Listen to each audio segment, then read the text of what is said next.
Dear church, let's talk about Christian higher education with Blair Schroeder. Dear church, let's talk Holy Spirit, transformation, prayer. 6 days, right? And if you love me, you will keep my commandments. Our culture wants to define you by your sexuality. We know that our identity is found in Christ. Hello and welcome to the Dear Church Podcast. I'm your host, Chris McCurley. Thank you so much for tuning in. I want to thank my guest, Blair Schroeder, for joining me today. Blair, welcome. Hey, Chris, how you doing? I appreciate you coming on. It took a little bit to get to this point. For our viewers and listeners, we schedule all recordings, if possible, on Monday mornings. And yesterday we got set up, ready to go, and I didn't have an essential piece of equipment, so we had to push it to Tuesday afternoon. And you jump on, and there was an issue with sound. Well, thanks to technology, you were able to run down the road to the Ripple of Light Studios, and here you are. And I'm so glad. Absolutely. Technology and geography worked in our favor today. Absolutely. So I want to let our viewers, listeners know the connection we have here. Blair is a longtime friend. Went to school at Abilene Christian University and was a member at the Oldham Lane Church of Christ, where I preached for many years, and then moved away after college and now is back and has a job in administration at the university there. My wife taught at Abilene Christian while we lived in Abilene for many, many years. And but before we jump into all that, Blair, I always kind of run past this, and I need to back up. Tell me about you, your family. We haven't talked in a little while. How's the family? Bring us up to speed on everything going on in your life right now. No, they're doing good. I tell you what, we've been really blessed since moving back to Abilene from Cincinnati, where we spent so long. One of the things that has really been a joy to watch is being back in my hometown and letting my kids be around their cousins and their grandparents that we have here in Texas. And so our oldest is a freshman at ACU this year. So it's different now, not only just working for ACU, but now also having the parental interest. I've got a son who's a junior in high school at Abilene High, and then my two daughters are at Craig Middle School here in Abilene, Texas, an 8th grader and a 6th grader, and I love the boys and I love the girls, and it's my wife and I are having a good time watching just how different they are.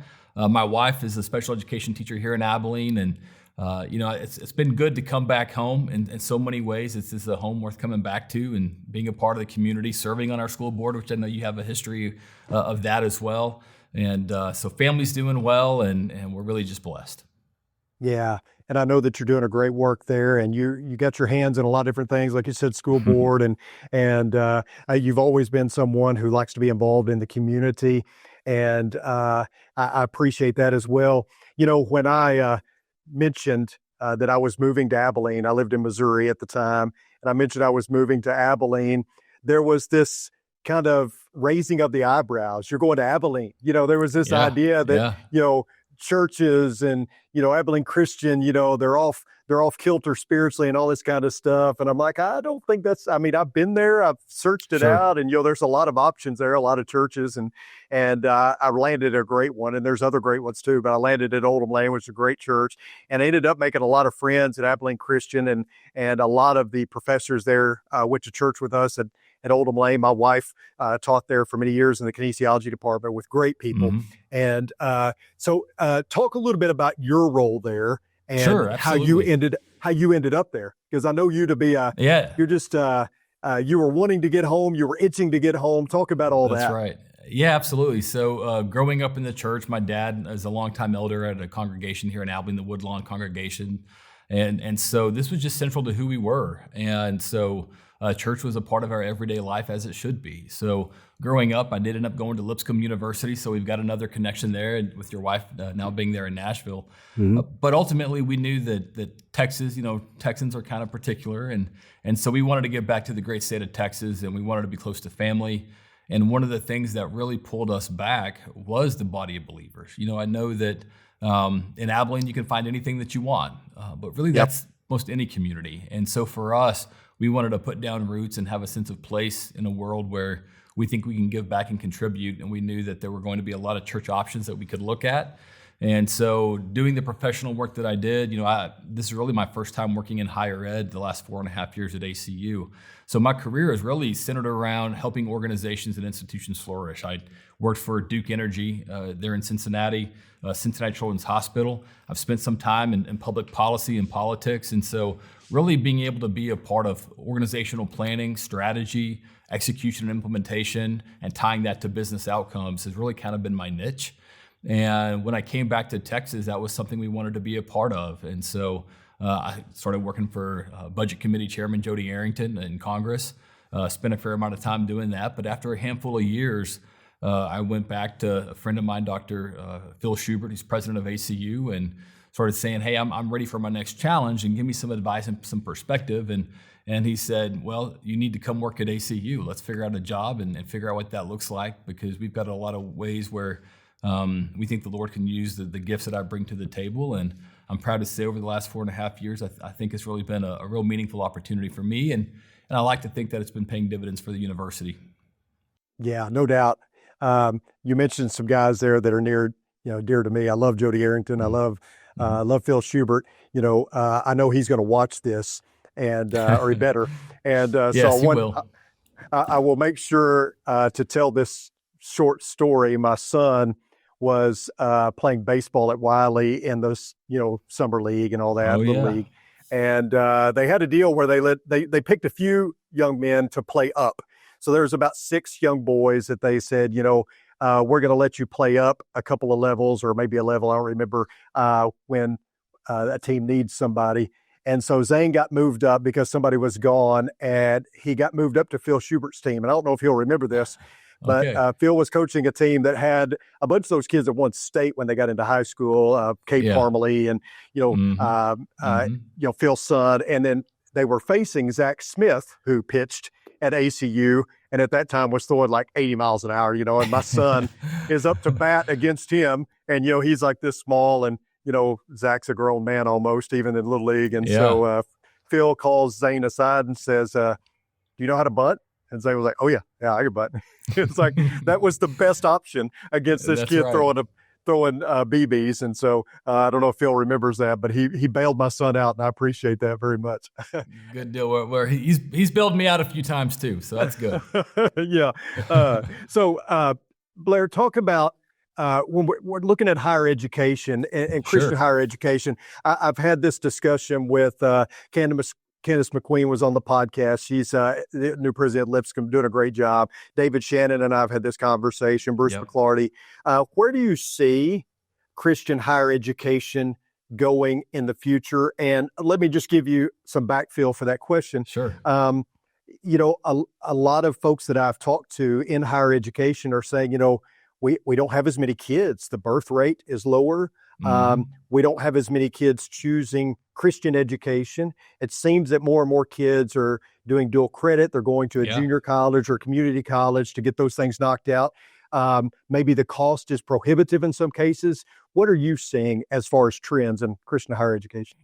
Everything you said is true. And, it's funny. So a lot of the Church of Christ presidents really try to get together once a year at least. I know there's text threads and there's email chains, but they try to get together at least once a year. And these are the things that they talk about. And faith-based higher education is not immune to birth rates. So big picture, and I don't want to bore you with statistics, being a chief strategy officer, that kind of goes with the territory. But if you think about the landscape of higher education in the United States of America, you've got about 4,000 to 4,500 universities. And you've got about 1,500 that are state schools. You've got about 1,600 that are private faith-based educational institutions, and then about 700 to 900 that are for-profit. Of all those 4,000 plus universities and colleges, about 45% of them have less than 1,000 students presently. Wow. We've seen about 100 to 150 universities close in the last 5 years since COVID. And so what you're running into, Chris, is you're having a math problem. And so even of those students that come in, as you alluded to, a lot of them are already coming in with credit. So the traditional 4 years isn't the traditional 4 years anymore. And so when you balance that with cost constraints, I think there's a lot of, I don't want to say concern, but there has to be a lot of intentionality if you're going to thrive. And I think institutions, specifically in the faith-based space, we really have to think about how do we steward our resources while maintaining our fidelity to mission, to be able to articulate the value proposition of faith-based higher education, because it's not just about diplomas, but it's also about discipleship. And those are one of the things that I think families, as we lean into our faith, those are things that we want to pass along. That was something that was important in my home growing up. It's important in my home now. And so I think it's important that families talk about this, but I also think it's just as important that the higher educational institutions like ACU, that we don't take the value proposition for granted, that we lean into our identity and our mission, because I think that's what the world needs right now. Yeah, and so as a person who specializes in strategy and marketing, what are some things, what are some tweaks or adjustments or even new things that you have tried to employ to fix this? Sure. I think a couple things stand out. So I think we have to embrace lifelong learning. I think that's one thing that when you really look at the landscape coming out of COVID, it really was a reset in so many ways. We saw some universities really birth online modality. ACU had already been in that space, so that allowed us to weather that storm better than most. So looking at the ways in which we deliver on higher education, making sure that the products, and I'm going to call products the classroom content, things that actually translate to the workforce. So I think it's imperative that you create partnerships with the business community on meeting needs that they have that are tangible and direct, that also provides a benefit to parents. I love my son, but I'm sending him to college to get a degree as a means and a vehicle to get a job. Right. And then move out. That's kind of how that works, right? And so Right. I think universities have to do a good job in that space. I think partnering with in the faith-based sector, partnering with churches, partnering with nonprofits, making sure that we're really tying the value proposition of faith-based education to the community of believers that exist. One of the things that we see when we talk with our students, and this isn't unique to ACU, I think this is human nature, is there's really three core things that we find that they want to know. Is they want to know, who am I? What's my identity? And then the second question is, where do I belong? What's my tribe? What's my sense of community? And then the third thing is, what's my purpose? And so when you look at those three things, I think higher educational institutions like ACU and like the other faith-based institutions are uniquely positioned to answer that question, and we have to lean into it. And then the final thing I'll say on that, Chris, is I think universities that really do a good job leading into their alumni in that community, that incubator, if you will, I think they will perform the best because there's a community there. For all the reasons, in the New Testament we read about having that community that the church provides. We obviously cannot, and nor should we get away from that because that's a support system. I think universities that have that sense of community will fare well. Yeah. Yeah. Good answer. I love Abilene. I love where I'm at and I miss where I came from. And I spent, almost 15 years in Abilene, and there's not a day that goes by that I don't miss it. I love the church there. Oldham Lane was just holds a special place in my heart and always will. Like I said, so many of our members taught at ACU, my wife included. And as much as I love Abilene, it's out there. It's It is the beginning of the desert. There's not a lot of trees, or in my opinion, there's scenery. There's beautiful sunsets. Yeah. It's wide open spaces if there ever was any. Sure.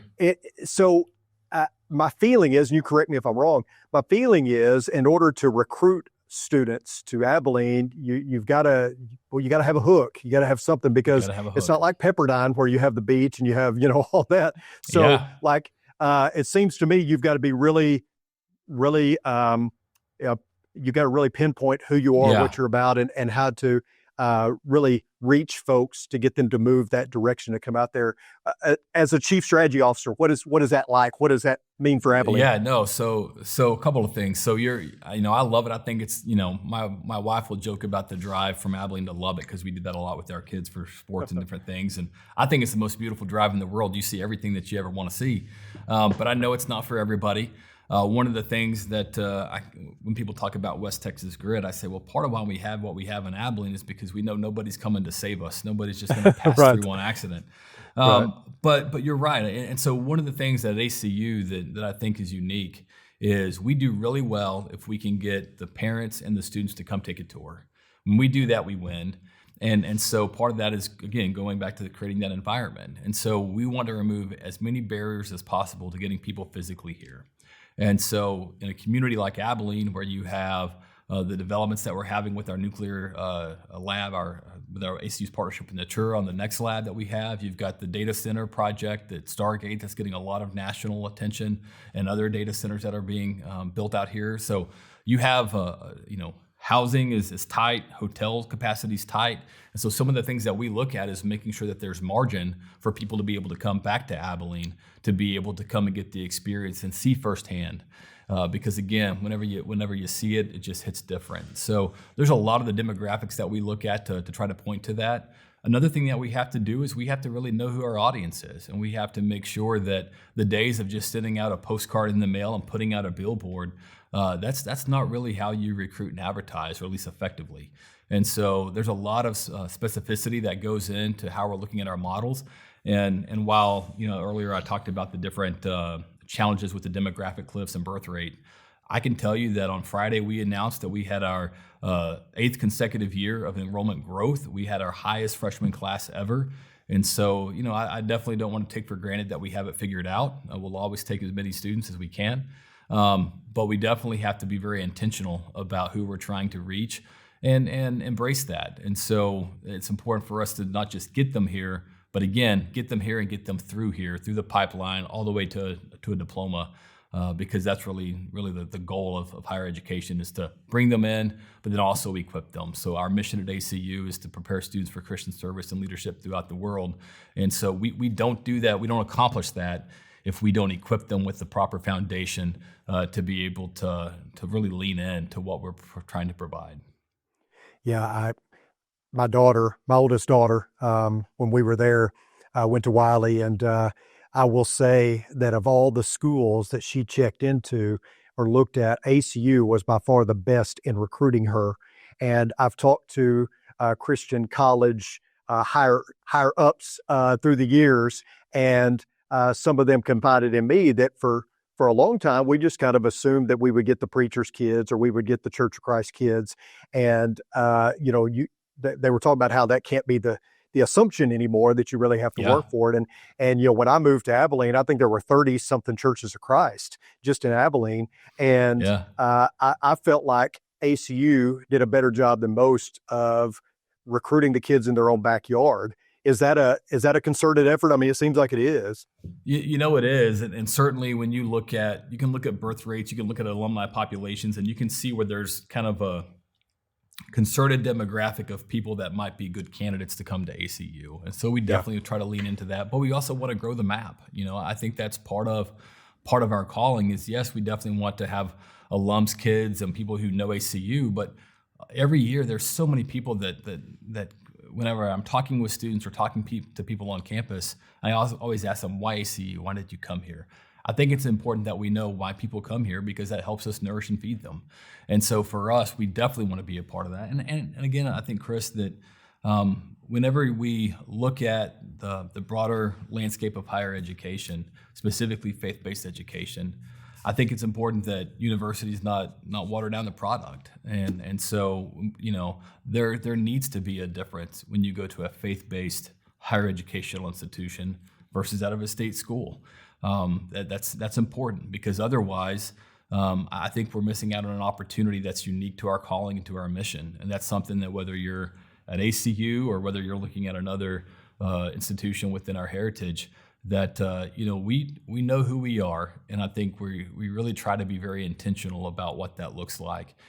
Now, what I'll also say is that because of the volume and students that we have come here, we're also acutely aware that many of them don't enter at the same place. I was joking with one of our Bible professors earlier this year.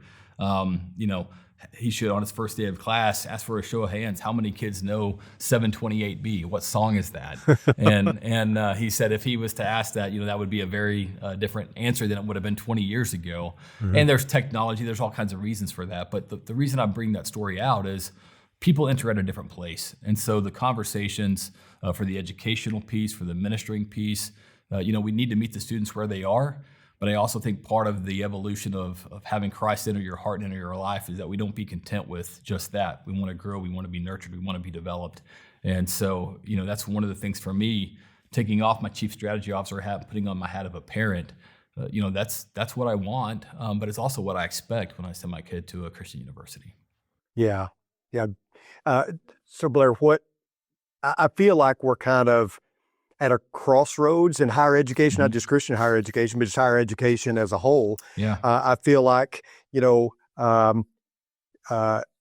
been a lot of talk about, what kind of needs to shift and what kind of needs to change in order to stay relevant, in order to, bring students in. And what do you see on the horizon? What kind of changes do you think are going to happen in the coming years when it comes to higher education, especially Christian higher education? That's a great question. And there's a lot of different, things people are writing about it and doing podcasts and talking about it. I look at it from a couple of vantage points. So I obviously am looking at it from a higher education standpoint, having a little bit of a background in politics and the demographics associated with that. I think we're seeing a shift in K through 12. Obviously, even if we talk about our background as school board members, coming out of COVID, there's been a big shift, and you're seeing more of an appetite for privatization of K through 12 schools, homeschools, charter schools, and the like. So I would argue that there is a market.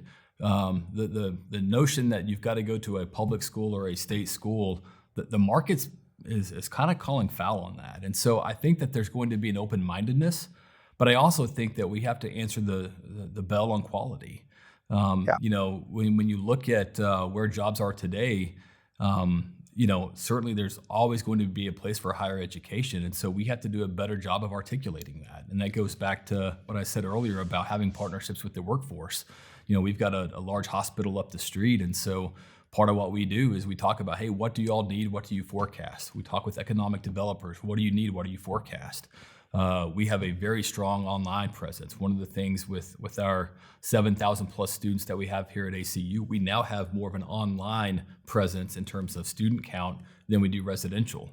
And so we talk with people in larger markets and say, what do you need? What does your workforce look like? It's great to have students come through and get a degree, but hopefully it's tied to something that they can go forth and prosper with academically. So two things I'd say additionally on that. One is at ACU, we really don't think you need to compromise high quality academics with a faith-based education. We refute that because you don't have to. And so we lean in heavy to that quality piece. And the other thing is, yes, we want to turn out preachers and youth ministers, but we also want to turn out people who are conditioned to be elders and deacons and serve in their church community. And so we really try to tie the faith-based elements of what we do and what we're about to vocation. The ministry that takes place isn't limited just to a church building or a church community, but it's me whenever I'm working in a healthcare environment, or certainly when I'm working in politics. And so those are things that we have to equip students with because that's what the world needs. And I think given the fact of where we're at as a society, our job is to be peacemakers and also have a purpose of leaning into the call and cause for Christ. Yeah, I like that. Hey, Blair, I want to ask you this final question to kind of wrap up our conversation. I've tried to have representatives from all of our Christian universities on the podcast, and I always try to ask this question. And so I'm going to lob it to you. What do you think is the number one reason or a really good reason to choose Christian higher education versus, say, just, any old state school? Yeah, I've done enough homework of just actually watching your podcast and everything else. So I kind of anticipated this question. So I kind of got class notes from other people you've had on. But I would say this in light of the world that we live in today. So many ways the world and society feels like everything's up for grabs. You got noise coming from social media, from all over the place, all over the spectrum. And I think that in a world of faith-based higher education, we have to love and care and serve our own very well.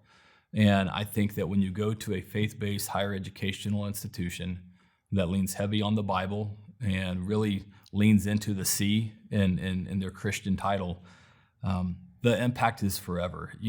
I was talking with somebody who was looking at their college choices, and they were looking at a prominent state school, and I said, that's great that you want to go there for 8 Saturdays in the fall for a football game, but the relationships that you make at a faith-based institution, when they help pull you in a direction that is the calling of your heart. And I think that it helps propel you for friendships, for a spouse, and for community that will last you a lifetime. And so that's one of the things that I am truly amazed at coming into higher education. I kind of, as somebody who didn't ultimately get my degree from ACU, but having gone to another university, I'm a little envious of the relationships that I see from our alums and from those that have gone through ACU, because those relationships are meaningful, they're deep, and they last. And I think in a world that is starving for affiliation, starving for connections and connectivity, I think a faith-based institution, it grows people in a way that if done right and done well, you really can't put a price tag on.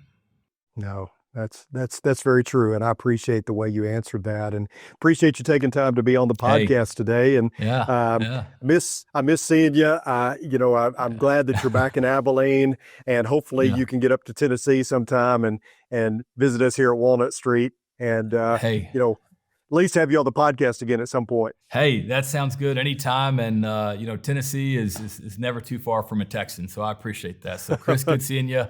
And we'll talk to you again real soon. Yes, appreciate you. And I want to tell of our viewers, listeners, I appreciate you as well. If you have a question about today's episode, you can email me at chris.mccurley@rippleoflight.com. If you have a specific question for Blair, we will pass it on to him. I'm sure he'd be willing to answer any question that you might have. And just want to thank you for tuning in. Until next time, may the Lord bless you and keep you. Sincerely, Chris.